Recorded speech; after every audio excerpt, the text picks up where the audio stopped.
Hello everyone. ਅੱਜ ਆਪਾਂ next start ਕਰਦੇ ਆਪਣਾ ਵੇਅਰ ਹਾਊਸਿੰਗ। ਆਪਾਂ ਪਲੇਸ ਮਿਕਸ ਪੜ੍ਹ ਰਹੇ ਸੀਗੇ ਕਿ ਕਿੱਥੋਂ ਕਿੱਥੋਂ ਆਪਾਂ ਪ੍ਰੋਡਿਊਸਰ, ਜਦੋਂ ਆਪਣਾ ਪ੍ਰੋਡਿਊਸਰ ਅਲੱਗ ਹੁੰਦਾ, ਕਸਟਮਰ ਅਲੱਗ ਹੁੰਦਾ, ਕਸਟਮਰ ਕੋਲ ਕਿਵੇਂ ਕਿਵੇਂ ਗੁੱਡਸ ਪਹੁੰਚਦੇ ਨੇ। ਵੇਅਰ ਹਾਊਸਿੰਗ ਇੱਕ ਡਿਸਟਰੀਬਿਊਸ਼ਨ ਚੈਨਲ ਹੈ। ਆਪਾਂ ਡਿਸਟਰੀਬਿਊਸ਼ਨ ਚੈਨਲ ਪੜ੍ਹ ਰਹੇ ਹਾਂ। ਡਿਸਟਰੀਬਿਊਸ਼ਨ ਚੈਨਲ ਇਨ ਦਾ ਸੈਂਸ ਕਿ ਕਿੱਦਾਂ ਆਪਣੇ ਗੁੱਡਸ ਡਿਸਟਰੀਬਿਊਟ ਹੋ ਰਹੇ ਨੇ ਜਗ੍ਹਾ ਜਗ੍ਹਾ, ਜਿੱਦਾਂ ਟਰਾਂਸਪੋਰਟੇਸ਼ਨ ਥਰੂ ਡਿਸਟਰੀਬਿਊਟ ਹੋ ਰਿਹਾ, ਵੇਅਰ ਹਾਊਸਿੰਗ ਥਰੂ। ਠੀਕ ਹੈ, ਫਿਰ ਆਪਾਂ ਅੱਗੇ ਚੈਨਲ ਆਫ ਡਿਸਟਰੀਬਿਊਸ਼ਨ ਪੜ੍ਹਾਂਗੇ। ਵੇਅਰ ਹਾਊਸਿੰਗ ਦਾ ਬੇਸਿਕਲੀ ਮਤਲਬ ਕੀ ਹੈ ਕਿ distribution of goods on place 'ਤੇ। ਮਤਲਬ ਕੀ ਹੁੰਦਾ ਵੀ ਕਈ ਵਾਰ ਇਹ ਵੀ ਇੱਕ ਹੈਲਪ ਕਰਦਾ ਆਪਾਂ ਨੂੰ ਸਪਲਾਈ ਅਤੇ ਡਿਮਾਂਡ ਲਈ। ਆਪਾਂ ਗੁੱਡਸ ਇੱਥੇ ਪ੍ਰੀਜ਼ਰਵ ਕਰਦੇ ਹਾਂ under various conditions. Favourable demand ਜਦੋਂ ਆਪਣੇ ਕੋਲ ਆਉਂਦੀ ਹੈ ਵੀ ਆਪਣੇ ਕੋਲ ਅੱਜ ਪ੍ਰੋਡਕਟ ਦੀ ਡਿਮਾਂਡ ਬਹੁਤ ਜ਼ਿਆਦਾ ਬਟ ਮਾਰਕੀਟ ਦੇ ਵਿੱਚ ਸਪਲਾਈ ਬਹੁਤ ਘੱਟ ਹੈ, ਤਾਂ ਆਪਾਂ ਵੇਅਰ ਹਾਊਸਿੰਗ ਫੈਸਿਲਿਟੀਜ਼ ਯੂਜ਼ ਕਰਦੇ ਹਾਂ। ठीक है, hence plans and policies are to be designed and implemented regarding storage and storage facility considering the public warehouse, private warehouse, cold storage. ਹੁਣ ਆਪਾਂ ਦੇਖਣਾ ਵੀ ਆਪਾਂ ਪਲਾਨ ਐਂਡ ਪੋਲਿਸੀਜ਼ ਉਸ ਹਿਸਾਬ ਨਾਲ ਬਣਾਉਂਦੇ, ਉਸ ਹਿਸਾਬ ਨਾਲ ਇੰਪਲੀਮੈਂਟ ਕਰਦੇ ਹਾਂ ਕਿ ਦੇਖਦੇ ਹਾਂ ਆਪਾਂ storage facilities public warehouses 'ਤੇ ਰੱਖਣੀ ਹੈ, ਪ੍ਰਾਈਵੇਟ ਸਟੋਰੇਜ ਬਣਾਉਣੇ ਹੈ, ਕੋਲਡ ਸਟੋਰੇਜ ਬਣਾਉਣੇ ਨੇ। ਠੀਕ ਹੈ, today storage involves are 4 functions in distributing the namely. ਪਹਿਲਾਂ ਉਹ ਰਿਸੀਵ ਕਰਦੇ ਹੈ, ਫਿਰ ਐਕਚੁਅਲੀ ਰਿਸੀਵ ਕਰਦੇ ਹੈ, ਫਿਰ ਉਹ ਅਨਲੋਡ ਕਰਵਾਉਂਦੇ ਹੈ, ਫਿਰ ਉਹ ਟਰਾਂਸਫਰ ਵੇਅਰ ਹਾਊਸ 'ਚ ਆਉਂਦੇ ਨੇ, ਫਿਰ ਉਹ ਸਿਲੈਕਟ ਕਰਦੇ ਨੇ ਵੀ ਕੀ ਆਰਡਰ ਆਇਆ ਹੈ, ਫਾਈਨਲੀ ਫਿਰ ਸ਼ਿਪਮੈਂਟ ਕਰਦੇ ਨੇ। ਠੀਕ ਹੈ, ਇਹ ਕੁਝ ਪ੍ਰੋਸੈਸ ਹੈ ਜਿਹੜਾ ਵੇਅਰ ਹਾਊਸਿੰਗ ਦਾ ਤੁਹਾਨੂੰ ਇਹਦੇ ਵਿੱਚ ਦੱਸਿਆ ਹੋਇਆ। ਠੀਕ ਹੈ, ਨੈਕਸਟ ਆਪਣੇ ਕੋਲ inventory levels and diversification. Inventory level ਅਤੇ ਡਾਇਵਰਸੀਫਿਕੇਸ਼ਨ। ਇਨਵੈਂਟਰੀ ਮਤਲਬ ਸਟਾਕ, ਕਿ ਆਪਣੇ ਕੋਲ ਮਿਨੀਮਮ ਸਟਾਕ ਤਾਂ ਹੋਣਾ ਚਾਹੀਦਾ। Minimum level stock is always have to maintain by the company. Because ਕਈ ਵਾਰ ਕੀ ਹੁੰਦਾ ਵੀ ਆਪਣੇ ਕੋਲ ਇੱਕਦਮ ਇਮੀਡੀਏਟਲੀ ਡਿਮਾਂਡ ਆ ਜਾਏ ਬਟ ਆਪਣੇ ਕੋਲ ਪ੍ਰੋਡਕਟਸ ਹੀ ਨਾ ਹੋਣ, ਤਾਂ ਇਹ ਨਾ ਹੋਵੇ ਵੀ ਕਿ ਆਪਾਂ ਆਪਣੇ ਕਸਟਮਰ ਨੂੰ ਲੋਸਟ ਕਰ ਲਈਏ। ਠੀਕ ਹੈ, ਕਿ ਕਸਟਮਰ ਨੂੰ ਆਪਾਂ ਲੋਸਟ ਕਰ ਲਈਏ ਅਤੇ ਜਿੰਨੇ ਵੀ ਆਪਾਂ ਨੇ ਸੇਲ ਅਤੇ ਐਡਵਰਟੀਜ਼ਮੈਂਟ ਕੀਤੀ ਹੈ ਉਹ ਸਾਰਾ ਬੇਕਾਰ ਚਲਾ ਜਾਵੇ। ਫਿਰ ਫਰਟਾਈਲ ਮਤਲਬ ਬੇਕਾਰ, ਅਨਯੂਜ਼ਫੁਲ। ਇਹ ਸਾਰਾ ਕੰਮ ਇੱਦਾਂ ਨਹੀਂ ਹੋਣਾ ਚਾਹੀਦਾ ਕਿ ਆਪਣੇ ਕੋਲ ਸਿਸਟਮ ਇੱਕ ਪ੍ਰੋਪਰ ਆਪਾਂ ਨੂੰ ਮਰਚੈਂਡਾਈਜ਼ਿੰਗ ਸਟਾਫ ਹੋਣਾ ਚਾਹੀਦਾ। ਮਰਚੈਂਡਾਈਜ਼ ਮਤਲਬ ਜੋ ਇੱਕ ਸਿਰਫ ਪ੍ਰੋਡਕਟ ਅਵੇਲੇਬਲ ਨਹੀਂ ਕਰਾਉਂਦਾ ਬਟ ਇਹ ਵੀ ਦੱਸਦਾ ਵੀ ਕਿੰਨਾ ਤੁਸੀਂ ਪ੍ਰੋਡਿਊਸ ਕਰਨਾ। ਠੀਕ ਹੈ, ਵੀ merchandising staff along with the market researcher staff ਵੀ ਕਿੰਨਾ ਸਟਾਕ ਮਾਰਕੀਟ ਦੇ ਵਿੱਚ ਨੀਡ ਹੈ। Determine the volume of merchandise the manufacturer expect to sell in a given period, say a month, a quarter, a term or a year। ਕਿ ਮਰਚੈਂਡਾਈਜ਼ਿੰਗ ਇੱਕ manufacturer ਉਹ expect ਕਰਦਾ ਕਿ ਹਾਂਜੀ ਉਹਦੇ ਗੁੱਡਸ ਮੰਥ 'ਚ, ਕੁਆਟਰਲੀ ਮਤਲਬ 4 ਮਹੀਨਿਆਂ 'ਚ, ਈਅਰ 12 ਮਹੀਨਿਆਂ ਦੇ ਵਿੱਚ ਵਿਕ ਜਾਣਗੇ। ਬਟ ਸਮਟਾਈਮਸ ਕੀ ਹੁੰਦਾ ਤਾਂ ਉਸਨੂੰ ਸਫੀਸ਼ੀਐਂਟ ਇਨਵੈਂਟਰੀ ਆਪਣੇ ਕੋਲ ਰੱਖਣੀ ਪੈਂਦੀ ਹੈ। ਲਾਈਕ ਆਰਡਰ ਵੀ ਉਹ ਜਦੋਂ ਵੀ ਆਪਣਾ ਲਾਈਕ ਡਿਫਰੈਂਟ ਸਾਈਜ਼ਿਸ ਦੇ ਪ੍ਰੋਡਕਟ, ਕਲਰ, ਮੋਡਲ, ਵੈਰਾਈਟੀਜ਼ ਹੈ ਨਾ, ਕਿ ਉਹ ਇਮੀਡੀਏਟ ਸ਼ਿਪ ਕਰ ਸਕੇ ਜਦ ਵੀ ਉਹਦੇ ਕੋਲ ਆਰਡਰ ਆਵੇ। ਇਹ ਨਾ ਹੋਵੇ ਵੀ ਉਹਦੇ ਕੋਲ ਉਹ ਵੀ ਖਤਮ ਹੋ ਗਏ ਗੁੱਡਸ ਅਤੇ ਆਪਣਾ ਸਾਰਾ ਕੁਝ ਵੇਸਟ ਚਲਾ ਜਾਵੇ। ਠੀਕ ਹੈ, ਕਿ ਆਪਣੇ ਐਵੇਂ ਨਾ ਹੋਵੇ ਵੀ ਆਪਣੇ ਕੋਲ ਗੁੱਡਸ ਨਾ ਹੋਣ ਅਤੇ ਆਪਣਾ ਜਿਹੜਾ ਕਸਟਮਰ ਹੈ ਉਹ ਸਬਸਟੀਟਿਊਟ ਵੱਲ ਚਲਾ ਜਾਵੇ ਵੀ ਆਪਣੇ ਗੁੱਡਸ ਤੋਂ ਹੋਰ ਲੈ ਲੇ। ਜਿਵੇਂ ਹੁਣ ਅੱਜ ਮੇਰੇ ਕੋਲ ਟਾਟਾ ਟੀ ਨਹੀਂ ਹੈਗੀ ਤਾਂ ਇਹ ਨਾ ਹੋਵੇ ਕਸਟਮਰ ਆਪਣਾ ਤਾਜ ਦੀ ਟੀ ਦੇ ਵਿੱਚ ਚਲਾ ਜਾਵੇ। ਠੀਕ ਹੈ, ਇਹ ਸਮਝ ਲਓ ਨਾ ਕਿ ਪ੍ਰੋਪਰ ਇੱਕ ਪ੍ਰੋਡਕਟ ਦੀ ਆਪਾਂ ਨੂੰ ਹੋਣੀ ਚਾਹੀਦੀ ਹੈ। In determining the amount of merchandise to make for inventory part or current sales and the anticipated future sales for the product line are to be considered. ਹੁਣ ਇਹਦੇ ਵਿੱਚ ਉਹਨੂੰ ਦੇਖਣਾ ਚਾਹੀਦਾ ਕਿ ਕਿੰਨਾ ਉਹਦੇ ਕੋਲ ਇਨਵੈਂਟਰੀ ਰੱਖਣਾ ਹੈ, ਕਿੰਨੀ ਉਹਦੀ ਕਰੰਟ ਸੇਲ ਹੈ, ਕਿੰਨੀ ਫਿਊਚਰ ਸੇਲ ਹੋ ਸਕਦੀ ਹੈ, ਤਾਂ ਸਾਰੀ ਇਹ ਉਹਨੂੰ ਦੇਖਣੀ ਚਾਹੀਦੀ ਹੈ। ਇਨਵੈਂਟਰੀ ਰਿਕੁਆਇਰਮੈਂਟ ਕਿਵੇਂ ਹੁੰਦੀ ਹੈ ਵੀ ਇਕਨੋਮਿਕ ਕੰਡੀਸ਼ਨ ਕੀ ਚੱਲ ਰਹੀ ਹੈ, ਬੂਮ ਚੱਲ ਰਿਹਾ, ਪੀਰੀਅਡ ਰਿਸੈਸ਼ਨ ਚੱਲ ਰਿਹਾ, ਵੈਦਰ ਕੰਡੀਸ਼ਨ ਕੀ ਹੈ, ਇੰਪਰੂਵਡ ਪ੍ਰੋਡਕਟ ਚਾਹੀਦਾ ਹੈ, ਕਿੰਨੀ ਆਪਾਂ ਨੇ ਐਡਵਰਟੀਜ਼ਮੈਂਟ ਕਰਨੀ ਹੈ, ਕਿੰਨੀ ਆਪਾਂ ਨੇ ਸੇਲ ਪ੍ਰਮੋਸ਼ਨ ਕਰਨੀ ਹੈ, ਕਿੰਨੇ ਆਪਣੇ ਕੋਲ ਗੁੱਡਸ ਨੇ। ਠੀਕ ਹੈ, amount of inventory involve determining the variety of products ਵੀ ਕਿੰਨਾ ਆਪਣੇ ਕੋਲ ਕਿਸ ਤਰ੍ਹਾਂ ਦਾ ਮਾਡਲ ਆਪਣੇ ਕੋਲ ਪਿਆ, ਕਿਸ ਤਰ੍ਹਾਂ ਦੇ ਸਾਈਜ਼ਿਸ ਦੇ ਆਪਣੇ ਕੋਲ ਪ੍ਰੋਡਕਟ ਪਏ, type of colours of each product to manufacture. ਠੀਕ ਹੈ, much depends on the policy followed by each business house or some manufacture go in for concentration and other diversification. ਠੀਕ ਹੈ, ਕੀ ਹੈ ਆਪਾਂ ਨੂੰ ਪ੍ਰੋਡਕਟ ਕੰਸਨਟ੍ਰੇਸ਼ਨ ਦੇ ਉੱਤੇ ਇਹ ਪੋਲਿਸੀ ਬਣਾਉਣੀ ਚਾਹੀਦੀ ਹੈ ਕਿ ਆਪਾਂ ਨੂੰ ਦੇਖਣਾ ਚਾਹੀਦਾ ਕਿ ਆਪਣੇ ਕੋਲ ਪ੍ਰੋਡਕਟ ਇੱਥੇ ਆਪਣੇ ਕੋਲ ਕਿੰਨਾ ਅਵੇਲੇਬਲ ਹੈ, ਕਿ ਜਦ ਆਪਣੇ ਕੋਲ ਡਿਮਾਂਡ ਹੋਵੇ ਆਪਣੇ ਪ੍ਰੋਡਕਟ ਦੀ ਸਪਲਾਈ ਫੇਲ ਨਾ ਹੋ ਜਾਈਏ, ਜਿਹਦੇ ਨਾਲ ਆਪਾਂ ਆਪਣੇ ਕਸਟਮਰ ਨੂੰ ਰਿਡਿਊਸ ਕਰ ਲਈਏ। ਠੀਕ ਹੈ, ਨੈਕਸਟ ਕੀ ਹੈ ਆਪਣੇ ਕੋਲ। ਠੀਕ ਹੈ। ਕੀ ਹੁੰਦਾ ਵੀ ਆਉਂਦਾ ਨਾ ਡਿਵਰਸੀਫਿਕੇਸ਼ਨ, ਮਤਲਬ ਕੀ ਹੁੰਦਾ ਕਿ ਆਪਾਂ ਲਾਰਜ ਪ੍ਰੋਡਕਟ ਲਾਈਨ ਰੇਂਜ ਆਪਾਂ ਪ੍ਰੋਡਕਟ ਨੂੰ ਪ੍ਰੋਡਿਊਸ ਕਰੀਏ। ਮੈਨੂਫੈਕਚਰਰ ਓਫਨ ਇਨਕਰੇਜਡ ਬਾਈ ਦੇਅਰ, ਹੁਣ ਮੈਨੂਫੈਕਚਰਰਸ ਨੇ ਉਹ ਇਨਕਰੇਜ ਹੁੰਦੇ ਨੇ ਵੀ ਕਿੰਨੇ ਤੁਹਾਡੇ ਕਿੰਨਾ ਡਿਸਟਰੀਬਿਊਟ ਹੋ ਰਹੇ ਹੈ, ਕੀ ਤੁਹਾਡੇ ਕਿੰਨੇ ਜ਼ਿਆਦਾ ਡੀਲਰਸ ਹੈ, ਕਿੰਨੇ ਸੇਲਸਮੈਨ ਨੇ, ਕਿੰਨੇ ਪ੍ਰੋਡਕਟ ਲਾਈਨ ਦੇ ਵਿੱਚ ਆਪਾਂ ਕਿੰਨੀ ਕਿੰਨੀ ਸੇਲ ਕਰ ਰਹੇ ਹਾਂ। ਜਿੰਨੇ ਮੈਨੂਫੈਕਚਰਰਸ ਜ਼ਿਆਦਾ ਉਹਨਾਂ ਨੂੰ ਰਿਸਪੌਂਸ ਮਿਲੇਗਾ, ਉਨੇ ਇਨਕਰੇਜ ਹੋਣਗੇ, ਉਨੇ ਜ਼ਿਆਦਾ ਗੁੱਡਸ ਬਣਾਉਣਗੇ। ਦ ਮੈਰਿਟਸ ਆਫ ਡਿਵਰਸੀਫਿਕੇਸ਼ਨ, ਮੈਰਿਟਸ ਕੀ ਨੇ? ਗ੍ਰੇਟਰ ਸੈਟਿਸਫੈਕਸ਼ਨ ਕਸਟਮਰ ਨੂੰ ਵੀ ਮਿਲਦੀ ਹੈ ਵੀ ਜਿੱਥੇ ਜਿੱਥੇ ਹੁਣ ਕੋਈ ਪ੍ਰੋਡਕਟ ਪੰਜਾਬ ਦੇ ਵਿੱਚ ਬਣ ਰਿਹਾ, ਉਹ ਪ੍ਰੋਡਕਟ ਜਗ੍ਹਾ ਜਗ੍ਹਾ ਡਿਲੀਵਰ ਹੋ ਰਿਹਾ, ਤਾਂ ਕਸਟਮਰ ਨੂੰ ਸੈਟਿਸਫੈਕਸ਼ਨ ਮਿਲ ਰਹੀ ਹੈ ਕਿ ਹਾਂਜੀ ਸਾਡੇ ਕੋਲ ਤਾਂ ਘਰ ਬੈਠੇ ਪ੍ਰੋਡਕਟ ਮਿਲ ਰਿਹਾ ਨਾ। Greater expansion of market by tapping new level of demand and purchasing power. ਹੁਣ ਜਿੰਨਾ ਡਿਵਰਸੀਫਾਈ ਆਪਣਾ ਬਿਜ਼ਨਸ ਜਿੰਨਾ ਇਨਹਾਂਸ ਹੋਏਗਾ, ਵਧੇਗਾ, ਠੀਕ ਹੈ, ਉਨੀ ਹੀ ਆਪਣੇ ਕੋਲ ਆਪਣੀ ਮਾਰਕੀਟ ਹੈ ਜੋ ਐਕਸਪੈਂਡ ਹੋਏਗੀ। ਠੀਕ ਹੈ, ਅਗਰ ਆਪਣੀ ਮਾਰਕੀਟ ਐਕਸਪੈਂਡ ਹੋਏਗੀ ਤਾਂ ਪਰਚੇਜ਼ਿੰਗ ਪਾਵਰ ਲੋਕਾਂ ਦੀ ਵਧੇਗੀ। ਜਿੰਨੇ ਡਿਸਟਰੀਬਿਊਸ਼ਨ ਚੈਨਲ ਹੋਣਗੇ ਉਨੀ ਆਪਣੀ ਪ੍ਰੋਡਕਸ਼ਨ ਕੋਸਟ ਘੱਟ ਹੋਏਗੀ। ਠੀਕ ਹੈ, ਤਾਂ ਆਪਾਂ ਮਤਲਬ a more complete product line for the dealers. ਠੀਕ ਹੈ, reduce risk of distributing over, ਮਤਲਬ ਇੱਦਾਂ ਕੁਛ ਜਿੰਨਾ ਵੀ ਆਪਣਾ ਅੱਛਾ ਡਿਮਾਂਡ ਹੋਏਗੀ ਉਨੀ ਹੀ ਆਪਾਂ ਨੂੰ ਅੱਛਾ ਪ੍ਰੋਫਿਟ ਹੋਏਗਾ। ਠੀਕ ਹੈ, ਅੱਗੇ ਨੈਕਸਟ ਹੈ channel of distribution. Channel of distribution ਇੱਕ ਉਹ ਕਰਦਾ ਵੀ ਜਿੱਦਾਂ ਹੁਣ ਆਪਣੇ ਕੋਲ ਹੁਣ ਪਹਿਲਾਂ ਕੀ ਹੁੰਦਾ ਸੀਗਾ, ਪਹਿਲਾਂ ਜਿਹੜਾ ਪ੍ਰੋਡਿਊਸਰ ਹੈ ਉਹ ਡਾਇਰੈਕਟ ਕਸਟਮਰ ਨੂੰ ਡਿਲੀਵਰ ਕਰ ਦਿੰਦਾ ਸੀ ਪ੍ਰੋਡਕਟ, ਬਟ ਹੁਣ ਦੇ ਕੇਸਿਸ ਦੇ ਵਿੱਚ ਅੱਜ ਕੱਲ੍ਹ ਇੱਦਾਂ ਨਹੀਂ ਚੱਲ ਰਿਹਾ। ਹੁਣ ਵਿੱਚ ਰਿਟੇਲਰ ਆਉਂਦਾ, ਫਿਰ ਹੋਲਸੇਲਰ ਆ ਜਾਂਦਾ, ਫਿਰ ਉਹਨਾਂ ਨੂੰ ਵੀ ਕਨੈਕਟ ਕਰਨ ਲਈ ਏਜੰਟ ਆ ਜਾਂਦਾ। ਤਾਂ ਇੱਕ ਪ੍ਰੋਪਰ ਹੈਰਾਰਕੀ ਫੋਲੋ ਹੁੰਦੀ ਹੈ, like producer, then agent, then wholesaler, then retailer, then the fifth one is last the consumer who consume your product। ਠੀਕ ਹੈ, ਹੁਣ ਇਹਦੇ ਵਿੱਚ ਕੀ ਹੁੰਦਾ ਹੈ, ਹੁਣ ਆਪਾਂ ਨੂੰ ਦੇਖਣਾ ਪੈਂਦਾ ਪਲਾਨ ਐਂਡ ਪੋਲਿਸੀ ਆਪਾਂ ਨੂੰ ਇਸ ਅਕੋਰਡਿੰਗ ਬਣਾਉਣੀ ਪੈਂਦੀ। ਹੁਣ ਇਹ ਤਾਂ ਹੈ ਨਹੀਂ ਵੀ ਆਪਾਂ ਹਰ ਕਿਸੇ ਨੂੰ ਹੀ ਆਪਣਾ ਡਿਸਟਰੀਬਿਊਸ਼ਨ ਚੈਨਲ ਦਾ ਇੱਕ ਪਾਰਟ ਬਣਾ ਲਾਂਗੇ। ਮਿਡਲ ਮੈਨ ਵੀ ਆਪਾਂ ਨੂੰ ਦੇਖ ਕੇ ਕਰਨਾ ਚਾਹੀਦਾ ਵੀ ਉਹ ਲੋਇਲ ਹੈ। ਠੀਕ ਹੈ, ਵੀ ਮਤਲਬ ਕੀ ਆਪਾਂ ਉਹਦੇ 'ਤੇ ਇੰਪਲੀਕੇਸ਼ਨਸ ਲਗਾ ਸਕਦੇ ਹਾਂ, ਕੀ ਆਪਣਾ ਉਹਦੇ ਨਾਲ ਰਿਲੇਸ਼ਨ ਅੱਗੇ ਫਿਊਚਰ 'ਚ ਜਾ ਕੇ ਬਣ ਸਕਦਾ ਹੈ। ਠੀਕ ਹੈ, ਫਸਟ ਕੀ ਹੈ ਆਪਣੇ ਕੋਲ ਦੇਖੋ, in developing and implementing these plan and policy the manufacture should take into account these factor such type. ਪਹਿਲਾਂ ਉਹਨੂੰ ਮੈਨੂਫੈਕਚਰਰ ਨੂੰ ਕੀ ਦੇਖਣਾ ਪੈਂਦਾ ਵੀ ਮੇਰਾ ਕਿਸ ਟਾਈਪ ਦਾ ਪ੍ਰੋਡਕਟ ਹੈ, ਮੇਰੀ ਪ੍ਰੋਡਕਟ ਦੀ ਨੇਚਰ ਕੀ ਹੈ, ਮੈਂ ਕਿੰਨੀ ਕੁ ਦੂਰ ਆਪਣਾ ਪ੍ਰੋਡਕਟ ਭੇਜ ਸਕਦਾ, ਮੇਰਾ ਕੰਪੀਟੀਟਰ ਕੌਣ ਹੈ, ਵੀ ਕੰਪੀਟੀਟਰ ਨੇ ਕਿਹੜੇ ਕਿਹੜੇ ਚੈਨਲਸ ਇੰਪਲੋਏ ਕੀਤੇ ਹੋਏ ਆ, ਉਹ ਕਿੱਥੇ ਕਿੱਥੇ ਭੇਜਦਾ। ਫਿਰ ਮੈਂ ਮੈਰਿਟਸ ਅਤੇ ਡੀਮੈਰਿਟਸ ਦੇਖੂੰਗੀ ਵੀ ਮੇਰੇ ਜਿੱਥੇ ਮੈਨੇ ਡਿਸਟਰੀਬਿਊਟ ਕਰਨਾ ਵੀ ਮੇਰਾ ਇੱਥੇ ਮੈਂ ਅਗਰ ਭੇਜੂੰਗੀ ਆਪਣੇ ਗੁੱਡਸ ਤਾਂ ਮੈਨੂੰ ਇੱਥੇ ਪ੍ਰੋਫਿਟ ਹੋਏਗਾ, ਅਗਰ ਮੈਂ ਇੱਥੇ ਭੇਜੂੰਗੀ ਮੈਨੂੰ ਮਤਲਬ ਨੈਗੇਟਿਵ ਰਿਸਪੌਂਸ ਆਏਗਾ, ਇਹ ਵੀ ਉਹਨੇ ਦੇਖਣਾ। In the extent of cooperation extended by the intermediaries the potential volume cost and profit derived in case of each alternative channel. ਹੁਣ ਉਹਨੂੰ ਦੇਖਣਾ ਪੈਂਦਾ ਕਿ ਮੈਨੂੰ ਕਿੰਨਾ ਇੰਟਰਮੀਡੀਅਰੀਜ਼ ਨੂੰ ਕਿੰਨਾ ਕੋਆਪਰੇਟ ਕਰ ਰਹੇ ਨੇ ਮੇਰੇ ਨਾਲ, ਕਿ ਮੈਨੂੰ ਇੱਕ ਸੈਕਸ਼ਨ ਦੇ ਵਿੱਚ ਕੀ ਮੈਨੂੰ ਅਲਟਰਨੇਟਿਵ ਚੈਨਲ ਰੱਖਣੇ ਚਾਹੀਦੇ ਨੇ। ਵੀ ਅੱਜ ਮੈਂ ਅਗਰ ਪੰਜਾਬ ਟੂ ਹਰਿਆਣਾ ਦੇਖਦਾ ਵੀ ਮੈਨੂੰ ਕਿੰਨਾ ਪ੍ਰੋਫਿਟ ਹੋ ਰਿਹਾ, ਫਿਰ ਮੈਂ ਪੰਜਾਬ ਟੂ ਮੈਂ ਆਪਣਾ ਹੋਰ ਚੰਡੀਗੜ੍ਹ ਦੇਖਦਾ ਮੈਨੂੰ ਕੀ ਪ੍ਰੋਫਿਟ ਹੋ ਰਿਹਾ, ਪੰਜਾਬ ਟੂ ਦਿੱਲੀ ਦੇਖਦਾ, ਡਿਫਰੈਂਟ ਚੈਨਲ ਆਲਟਰਨੇਟਿਵ ਚੈਨਲ ਉਸਨੂੰ ਦੇਖਣੇ ਪੈਂਦੇ, ਫਿਰ ਦੇਖਣਾ ਪੈਂਦਾ ਵੀ ਮੈਨੂੰ ਪ੍ਰੋਫਿਟ ਕਿੱਥੋਂ ਜ਼ਿਆਦਾ ਹੋ ਰਿਹਾ। ਠੀਕ ਹੈ, ਦਿਸ ਇਨਵੋਲਵ ਡਿਟੇਲ, ਇਹ ਹੁਣ ਆਪਾਂ ਨੂੰ ਡਿਟੇਲ ਡਿਸਟਰੀਬਿਊਸ਼ਨ ਸਰਵੇ ਹੋ ਜਾਂਦਾ ਵੀ ਜਿੰਨੀ ਆਪਾਂ ਨੂੰ ਇਨਫੋਰਮੇਸ਼ਨ ਰਿਕੁਆਇਰਡ ਹੁੰਦੀ ਹੈ ਉਹ ਆਪਾਂ ਨੂੰ ਮਿਲ ਜਾਂਦੀ ਹੈ। ਆਪਾਂ ਨੂੰ ਮਿਡਲ ਮੈਨ ਦੀ ਟਾਈਪਸ ਮਿਲਦੀਆਂ ਨੇ ਵੀ ਕੌਣ ਮਿਡਲ ਮੈਨ ਆਪਣਾ ਗੁੱਡਸ ਨੂੰ ਦੇ ਸਕਦਾ ਹੈ, ਫੰਕਸ਼ਨ ਕਰੈਕਟਰਿਸਟਿਕਸ ਮਿਲਦੇ, ਪੋਲਿਸੀਜ਼ ਮਿਲਦੀਆਂ, ਸਟਰੈਂਥ ਮਿਲਦੀ ਹੈ, ਵੀਕਨੈਸ ਮਿਲਦੀ ਹੈ ਕਿ ਕੌਣ ਐਫੀਸ਼ੀਐਂਟ ਹੈ, ਕੌਣ ਇਕਨੋਮਿਕਲ ਡਿਸਟਰੀਬਿਊਸ਼ਨ ਸਰਵਿਸ ਕਿਵੇਂ ਆਪਾਂ ਨੂੰ ਮਿਲ ਰਹੀ ਹੈ। ਠੀਕ ਹੈ, 3 ਕਾਈਂਡਸ ਦੇ ਵਿੱਚ ਅੱਗੇ ਟ੍ਰਾਂਸਫਰ ਹੋ ਜਾਂਦੇ। 1 ਇੰਟੈਂਸਿਵ ਡਿਸਟਰੀਬਿਊਸ਼ਨ, ਮਤਲਬ ਜਿਹਦਾ ਮੈਕਸੀਮਮ ਨੰਬਰ ਆਫ ਆਊਟਲੈਟਸ 'ਤੇ ਮਿਲਦੀ ਹੈ। ਹੁਣ ਆਪਾਂ ਅੱਜ ਕੋਲਗੇਟ ਹੈ, ਆਪਾਂ ਡਿਟੋਲ ਹੈ, ਸੋਪ ਆਪਾਂ ਹੈ ਨਾ ਡਵ ਦੀ ਸੋਪ ਆਪਾਂ ਨੂੰ ਹਰ ਸਟੋਰ ਦੇ ਵਿੱਚ ਅਵੇਲੇਬਲ ਹੁੰਦੀ ਹੈ, ਤਾਂ that is 1 intensive distribution channel. Then is 2 selective distribution channel, that it is ਮਤਲਬ ਸਿਲੈਕਟਿਡ ਆਊਟਲੈਟਸ 'ਤੇ ਹੁੰਦੀ ਹੈ, ਕੁਛ 'ਤੇ ਹੀ ਆਪਾਂ ਨੂੰ ਇਹ ਚੀਜ਼ ਮਿਲ ਸਕਦੀ ਹੈ। ਠੀਕ ਹੈ, ਐਂਡ 3 ਐਕਸਕਲੂਸਿਵ ਡਿਸਟਰੀਬਿਊਟਰ ਜਿਹਦੇ 1 ਆਊਟਲੈਟ ਹੁੰਦਾ, ਜਿਵੇਂ ਆਪਣੇ ਇੱਧਰ ਪੂਰੇ ਪੰਜਾਬ ਦੇ ਵਿੱਚ ਆਈ ਗੈਸ, ਮਤਲਬ ਜਿਵੇਂ ਮੈਂ ਤੁਹਾਨੂੰ ਵੈਸੇ ਐਗਜ਼ਾਮਪਲ ਦੇ ਰਹੀ ਹਾਂ ਕਿ ਜ਼ਾਰਾ ਦਾ ਜੋ ਆਊਟਲੈਟ ਹੈ ਉਹ ਬੇਸਿਕਲੀ ਅਲਾਂਟੇ ਮੋਲ ਦੇ ਵਿੱਚ ਹੀ ਹੈ। ਤਾਂ ਕੀ ਹੁੰਦਾ ਕੁਝ ਸਿਲੈਕਟਡ ਐਕਸਕਲੂਸਿਵ। ਠੀਕ ਹੈ, ਡਿਫਰੈਂਟ ਤਰ੍ਹਾਂ ਦੇ ਵੀ ਆਪਾਂ ਚੈਨਲ ਆਫ ਡਿਸਟਰੀਬਿਊਸ਼ਨ ਨੂੰ ਅਪਲਾਈ ਕਰ ਸਕਦੇ ਹਾਂ। The next one is price mix. Price mix ਇੱਕ ਮੇਜਰ ਮਾਰਕੀਟਿੰਗ ਟੂਲ ਹੈ ਜਿਹਦੇ ਵਿੱਚ ਬਾਇਰ ਦਾ ਵੀ ਰੋਲ ਮੇਨ ਹੁੰਦਾ, ਸੈਲਰ ਦਾ ਵੀ ਰੋਲ ਮੇਨ ਹੁੰਦਾ। ਅਗਰ ਆਪਾਂ ਪ੍ਰਾਈਸ ਨੂੰ ਫਲਕਚੁਏਟ ਨਹੀਂ ਕਰਦੇ, ਪ੍ਰਾਈਸ ਇੱਕ ਕੀਨਲੀ ਇੰਟਰਸਟ ਪ੍ਰੋਡਕਟ ਹੁੰਦਾ ਹੈ। ਸਭ ਤੋਂ ਪਹਿਲਾਂ ਆਪਾਂ ਕਿਊਰੀਅਸ ਹੋ ਜਾਂਦੇ ਹਾਂ ਕਿ ਹਾਂ ਵਾਟ is the price of this product, ਹੈ ਨਾ।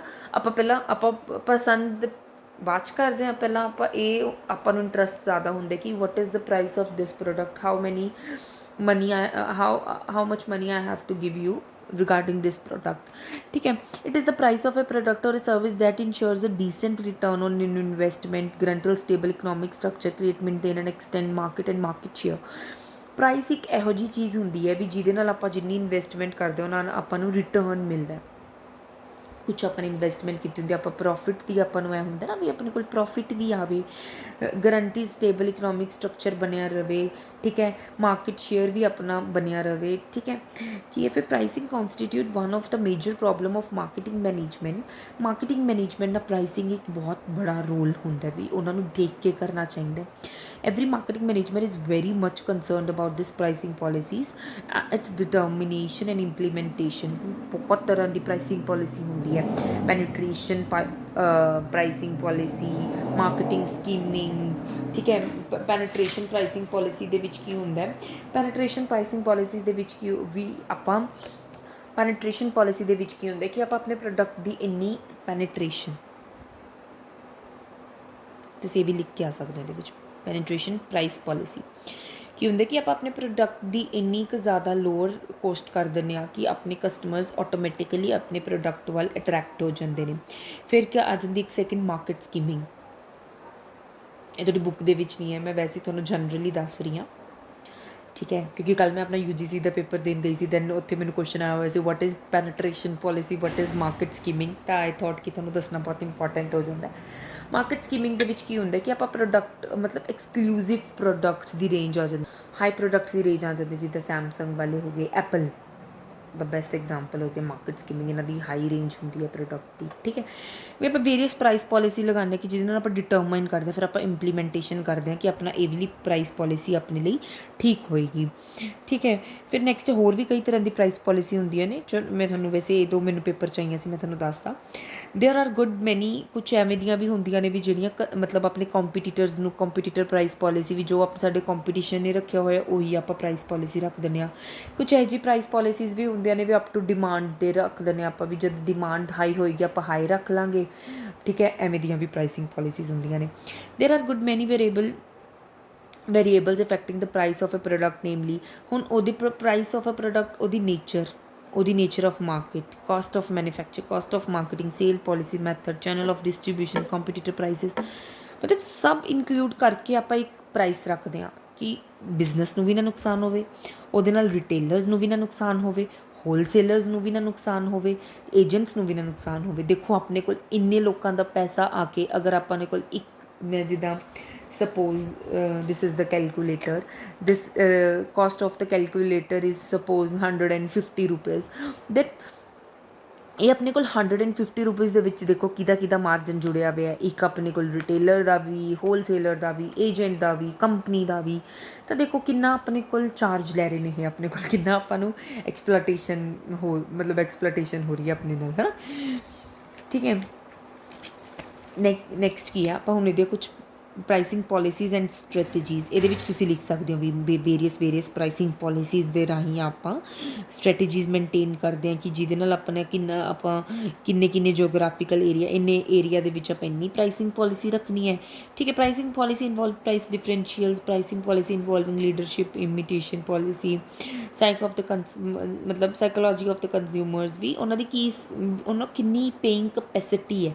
ਹੁਣ ਇਹ ਨਹੀਂ ਹੈਗਾ ਕਿ ਆਪਣੇ ਬੇਸਿਕ ਨੀਡਸ ਨੂੰ ਹੀ ਮੈਂ ਇੰਨਾ ਚਾਰਜ ਕਰਦਾ ਕਿ ਮੇਰਾ ਕੰਜ਼ਿਊਮਰ ਬਾਈ ਹੀ ਨਾ ਕਰੇ ਮੇਰੇ ਤੋਂ, ਠੀਕ ਹੈ। ਯੂਨੀਫਾਰਮ ਹੋਣਾ ਚਾਹੀਦਾ, ਠੀਕ ਹੈ। ਇਹਨਾਂ ਨੇ ਕੁਛ ਫਾਰਮਲੀ ਦਿੱਤੀਆਂ ਹੋਈਆਂ ਪੁਆਇੰਟ ਓਰੀਜਨ ਪੋਲਿਸੀ ਅਤੇ ਫਰੇਟ ਐਬਜ਼ੋਰਪਸ਼ਨ ਪ੍ਰਾਈਸ ਪੋਲਿਸੀ। ਤੁਸੀਂ ਇਹਦੇ ਵਿੱਚ ਪੈਨੀਟ੍ਰੇਸ਼ਨ ਅਤੇ ਉਹ ਵੀ ਲਿਖ ਕੇ ਆ ਸਕਦੇ ਹੋ, ਮਾਰਕੀਟ ਸਕੀਮਿੰਗ, ਠੀਕ ਹੈ। Again freight absorption policy may have variation as uniform delivered zone and base point policy, ਵੀ ਕਿੱਥੇ ਆਪਾਂ ਕਈ ਵਾਰ ਕੀ ਹੁੰਦਾ ਆਪਾਂ ਪ੍ਰਾਈਸ ਜਦੋਂ ਆਪਾਂ ਗੁੱਡਸ ਆਪਣੇ ਕੋਲ ਦੂਸਰੇ ਕੋਲ ਪਹੁੰਚ ਕੇ ਆਪਾਂ ਟਰਾਂਸਪੋਰਟੇਸ਼ਨ ਵੀ ਇਨਕਲੂਡ ਕਰ ਦਿੰਦੇ ਹਾਂ, ਇਹ ਦੱਸਿਆ ਹੋਇਆ ਚੀਜ਼ਾਂ ਦੇ ਵਿੱਚ। ਟਰਮਸ ਆਫ ਕ੍ਰੈਡਿਟ, ਅੱਜ ਇੱਕ ਬਿਜ਼ਨਸ ਜੋ ਚੱਲ ਰਿਹਾ ਬਹੁਤ ਜ਼ਿਆਦਾ ਕ੍ਰੈਡਿਟ ਨੋਟ 'ਤੇ ਚੱਲ ਰਿਹਾ, ਠੀਕ ਹੈ। ਤੁਸੀਂ ਸਪੋਜ਼ ਦੇਖਿਆ ਹੋਣਾ ਕਿ ਜਿੱਦਾਂ ਹੁਣ ਸਪੋਜ਼ ਆਪਾਂ let's take an example of again a calculator, ठीक है। अगर आप कैलकुलेटर है, मैंने कैलकुलेटर अगर मैं अपने लिए खुद ਲਈ खरीद रही ਹਾਂ ਤਾਂ ਮੈਂ ਇੱਕ कैलकुलेटर परचेज़ करूँगी ਤਾਂ ਉਹਦੇ ਵਿੱਚ ज़्यादा मैं क्रेडिट नोट ਦੀ फैसिलिटी नहीं ਆਪਾਂ ਲੈਂਦੇ। ਆਪਾਂ ਇੱਕ कैलकुलेटर परचेज़ ਕੀਤਾ, ਆਪਾਂ 150 रुपीज़ ਆਪਾਂ ਉਸਨੂੰ ਦੇਤੇ whatever from wherever we have purchase or calculator. ਹੁਣ ਨੈਕਸਟ ਕੀ ਹੁੰਦਾ, ਅਗਰ ਸਪੋਜ਼ ਮੈਂ ਇੱਕ ਸਟੇਸ਼ਨਰੀ ਸ਼ॉप है मेरी, मैंने स्टेशनरी शॉप ਤੇ मैंने 150 कैलकुलेटर्स मंगवा ले, तो मैंने बेसिक एक इनवॉइस चार्ज कर देगा 30 डेज़ का। ठीक है, वो मेरे को 30 डेज़ का इनवॉइस चार्ज कर देंगे कि हाँ जी मेरे को वो नीचे लिखा होंगे कि you have to make a payment under the period of 30 days कि मैंने 30 डेज़ तो पहला वो 150 रुपीज़ की मैनू वो पेमेंट करनी पऊगी। अदरवाइज़ की होंगे कि मैनू जिन्ना मैं फिर अगर 31st डे भी हो जाएगा ना तो मैनू बकायदा पेमेंट तो करनी पेगी, फिर मैनू इंटरस्ट चार्ज होंगे whatever the interest is written on the invoice. Suppose I can मतलब आई टेक एग्जाम्पल ऑफ 18% कि मैंने 18% चार्ज होएगा कि अगर मैं लेट पेमेंट करूँगी तो that is term of credit. कि अजकल का बिजनेस बेसिकली 60-95% अपना क्रेडिट के बेसिस पे चल रहा है। पहला की होंगे बिजनेस मतलब ग्रांट करता क्रेडिट होलसेलर, फिर होलसेलर ग्रांट करता रिटेलर नू, रिटेलर फिर अगे कंज्यूमर नू कर देंदा। ठीक है। In case of direct selling credit is अगर आप डायरैक्ट सेल कर रहे हैं सपोज प्रोड्यूसर टू कंज्यूमर, तो कंज्यूमर अपने को क्रेडिट फैसिलिटी लैंदा, फिर अपन इंस्टॉलमेंट पे करता है, हायर परचेज स्कीम लैंदा भी हाँ मैं अज इन्ना पे कर देना कल मैं इन्ना पे कर दूँगा इदा इदा। The policies regarding credit are to be frame depending on the nature of the product, its marketability, class of customer, competitive term time. मतलब देखना पैंदा कि नेचर ऑफ द प्रोडक्ट, अगर प्रोडक्ट बहुत ही महंगे अजकल अपने EMI फैसिलिटीज़ चल रही हैं तो EMI facilities what it's credit facilities कि अपन क्रेडिट मिले आप फोन अपने को हत्थ च अपन महीने की 800 पे करके पेमेंट इंस्टॉलमेंट चार्जिस से अपन पेमेंट करनी होंगी है। ठीक है। दिस इज़ बेसिकली ऑन मतलब ट्रस्ट तो आप भी करते हैं, अपन कस्टमर ते ट्रस्ट है। ठीक है। टर्म्स ऑफ डिलीवरी, डिलीवर आप गुड्स डिलीवर करते हैं through various dealers, middle man, customers is also vital importance. ठीक है। Clear cut policy are to be spelled out मतलब क्लियर कट पॉलिसी होनी चाहिए है। ठीक है। Regarding terms of delivery as a quantity भी मतलब जो मैंने डिमांड कर ली मेरे को इतने whoever the person is whether the wholesaler, whether the retailer और whether the customer, it should be on it should be of proper quantity, it should be on proper time, it should be on proper place on of delivery. ठीक है। तो ये जो सारिया conditions अपनी delivery लिए valid हो जाती ने फिर आप फुल पेमेंट करते हैं। फिर मार्जिन, ਹੁਣ देखो जो फर्स्ट तो मैंने थोड़ा चीज़ समझाई सी कि मार्जिन वेरीअस मतलब ਜਿਹੜੀਆਂ अपने टीम्स चैनल ऑफ डिस्ट्रीब्यूटर्स ਇਹਦੇ ਨਾਲ जुड़े ਹੁੰਦੇ ਨੇ ਉਹਨਾਂ ਦਾ ਮਾਰਜਨ ਕੰਸੀਡਰ ਇਹਦੇ ਵਿੱਚ ਕੀਤਾ ਜਾਂਦਾ ਹੈ। ਇਹ ਨਹੀਂ ਹੈਗਾ ਕੋਈ ਵੀ ਪਰਸਨ ਆਪਣੇ ਲॉस ਲਈ ਨਹੀਂ ਬੈਠਾ ਕਿ ਆਪਾਂ ਆਰਗੇਨਾਈਜੇਸ਼ਨ ਦੇ ਵਿੱਚ ਆਪਾਂ ਉਸ ਨੂੰ ਲॉस ਕਰਾਈਏ। ਹਰ ਕੋਈ ਆਪਾਂ ਨੂੰ ਇਹ ਚਾਹੁੰਦਾ ਹੁੰਦਾ ਕਿ ਆਪਾਂ ਨੂੰ ਪ੍ਰੋਫਿਟ ਹੋਵੇ। ਦੈਨ ਪ੍ਰੀਵੀਅਸਲੀ ਆਈ ਹੈਵ मतलब I have given you the example that कि ਆਪਾਂ ਲੈਟਸ ਅੰਡਰਸਟੈਂਡ ਫਰੋਮ ਦਿਸ। ਠੀਕ ਹੈ। ਇੱਥੋਂ ਅੰਡਰਸਟੈਂਡ ਕਰਦੇ ਹਾਂ ਆਪਾਂ ਕਿ ਆਪਾਂ ਨੂੰ ਕੀ ਹੁੰਦਾ, ਪਹਿਲਾਂ ਆਪਾਂ ਜਿਹੜਾ ਪ੍ਰੋਡਿਊਸਰ ਹੈ ਉਹ ਆਪਣਾ ਮਾਰਜਨ ਇਨਕਲੂਡ ਕਰਕੇ ਏਜੰਟ ਨੂੰ ਸੈਲ ਕਰੇਗਾ, ਫਿਰ ਏਜੰਟ ਆਪਣਾ ਮਾਰਜਨ ਇਨਕਲੂਡ ਕਰਕੇ ਹੋਲਸੇਲਰ ਨੂੰ, ਹੋਲਸੇਲਰ ਆਪਣਾ ਮਾਰਜਨ ਇਨਕਲੂਡ ਕਰਕੇ ਰਿਟੇਲਰ, ਫॉर द ਰਿਟੇਲਰ ਆਪਣਾ ਮਾਰਜਨ ਇਨਕਲੂਡ ਕਰਕੇ then finally we the consumer have मतलब ਫਿਰ ਆਪਾਂ परचेज करांगे ਉਹ प्रोडक्ट। ठीक है। ये मार्जिन मतलब की है देखो, if conventional margins are existing in a market, it is essential to accept these to get necessary distribution and positive promotion of the product. Where dealer margins are reduced below the accepted normal in the trade, advertising may be preserved in the service to exert consumer pressure on dealers। कि होंगे भी dealers का margin ये थोड़ा सा घट होंगे but फिर भी होंगे भी मतलब नेचर ऑफ द प्रोडक्ट की कंज्यूमर की ड्यूरेबिलिटी है मतलब। ठीक है। मार्जिन कितना है, हर कोई किसी का प्रॉफिट अपने दे विच हुंदा ही है। ठीक है। फिर अपने को नैक्सट आ जाता है रीसेल प्राइस मेनटेनेंस। ठीक है। ये की होंगे कि मैन्युफैक्चरर्स से जिहड़ा डिस्ट्रीब्यूटर होंगे जिहड़ा इंपोर्ट कर रहे हैं वो प्राइस ते प्रॉफिट मार्जिन खुद ही इंकलूड करता है ये कि जो अपने प्रोडक्ट ਨੂੰ ਸੈਲ ਕਰਨਾ। ਮੈਨੀਫੈਸਟ ਇਟਸੈਲਫ, ਮੈਨੀਫੈਸਟ ਉਹਦੀ ਕਲੀਅਰ ਹੁੰਦਾ ਉਹਦੀ ਆਪਦੀਆਂ ਅੱਖਾਂ ਦੇ ਵਿੱਚ ਕਿ ਇਹਦੇ ਵਿੱਚ price competition at the various level ਦੇ ਵਿੱਚ ਰਿਡਿਊਸ ਹੋ ਜਾਂਦਾ ਹੈ। ਕੀ ਹੁੰਦਾ ਕੁਝ ਕੀ ਹੁੰਦਾ ਕਿ ਹੋਲਸੇਲਰ ਆਪਣਾ ਪ੍ਰਾਈਸ ਰੱਖੇਗਾ, ਰਿਟੇਲਰ ਰੱਖੇਗਾ, ਉਹ ਮੈਨੂਫੈਕਚਰਰ ਜਿਹੜਾ ਆਪਾਂ ਨੇ ਪ੍ਰੋਡਕਟਸ ਆਪਾਂ ਨੂੰ ਦਿੱਤਾ, ਆਪਾਂ ਨੂੰ ਮੈਨੂਫੈਕਚਰਰ ਨੇ ਦਿੱਤਾ, ਉਸ ਪ੍ਰੋਡਕਟ 'ਤੇ ਉਹ ਕਦੇ ਵੀ ਸੇਲ ਨਹੀਂ ਕਰੇਗਾ। ਅਤੇ ਇਹਦੇ ਵਿੱਚ ਕੀ ਹੁੰਦਾ ਵੀ ਉਹ ਰਿਡਿਊਸ ਕਰਕੇ resale price maintenance is design to prevent ਕਰਨ ਲਈ ਕਿ ਜਿਹੜਾ excessive price cutting by wholesaler, retailer and the consequent reduction in the profit margin, ਕਿ ਇਹਨਾਂ ਦਾ ਪ੍ਰੋਫਿਟ ਮਾਰਜਨ ਰਿਡਿਊਸ ਕਰਕੇ it discourages product substitution by merchants and maintain the prestige of an advertisement brand। खुद अपने को Prestige रखता है, खुद अपने को अहदा रखता है कि वो प्रोडक्ट में मैं खुद ही सेल करेगा।